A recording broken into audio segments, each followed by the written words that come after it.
Hi, Charmaine from Smarter Selling. Today's topic is how to be a leader. So, already you're watching this, which means you're open to learning. So that's the first skill that a leader has. Always open to learning more, curious and excited about gaining extra ground, understanding more things. So you're already doing that. Number 2, think to yourself, what qualities do other leaders have that you admire? Because the fact that you're neurologically thinking about it means you're already on your way to becoming it.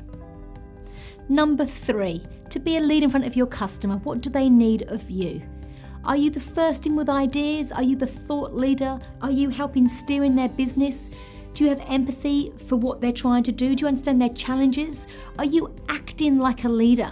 Because that's what your customer needs of you. They need you to act like a leader and take them on a journey where they can reach their goals.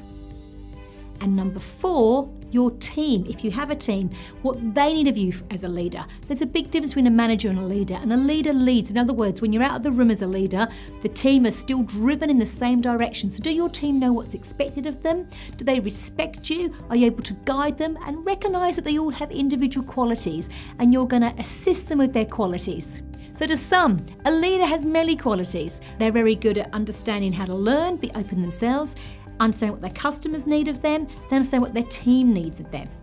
If you want to know more about leading your team to success, then ask us about our leadership course.